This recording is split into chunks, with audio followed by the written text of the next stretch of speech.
Merci Madame la députée. Je veux saluer le rôle que vous avez joué dans les débats portant sur la refondation de l'école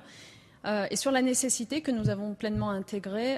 de faire en sorte qu'à l'école, dans la formation des enseignants, mais aussi dans les programmes,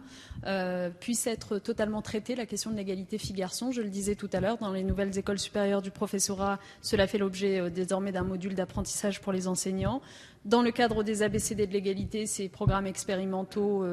mis en œuvre dans 600 écoles et généralisés, nous l'espérons, l'année prochaine à l'ensemble des écoles, eh bien, c'est bien d'égalité filles-garçons que nous parlerons aussi cette fois-ci aux élèves. Donc, je partage évidemment cette ambition avec vous,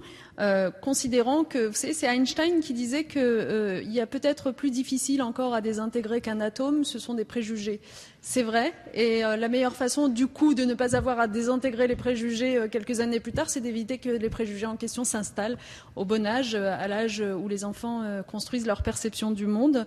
Et donc, nous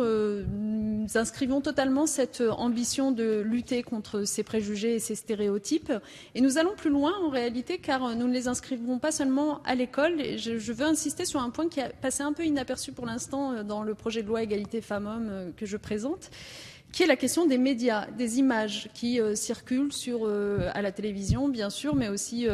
ce qu'on entend à la radio, avec cette nouvelle compétence qui sera confiée au Conseil supérieur de l'audiovisuel pour faire en sorte qu'il puisse alerter, être vigilant, lutter, voire sanctionner lorsque ces médias auront, par leurs images trop stéréotypées, conforté un certain nombre d'inégalités. C'est un champ énorme qui s'ouvre devant nous parce que, par définition, et ça rejoint votre question, qu'est-ce qu'un stéréotype et évidemment, les études précisément portant sur le genre peuvent nous aider à voir ce qui est stéréotype, ce qui surcatégorise les femmes et les hommes,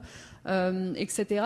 Donc c'est le CSA, Autorité administrative indépendante, qui aura désormais compétence pour définir cela et pour sanctionner lorsqu'il y aura eu exagération en la matière de la part d'un certain nombre de médias. Je pense que cela va répondre à ces problématiques, d'autant que le CSA est invité par ce même texte à avoir un regard tout particulier s'agissant des programmes jeunesse. Voilà ce que je pouvais vous dire en quelques mots pour faire avancer l'égalité dès le plus jeune âge.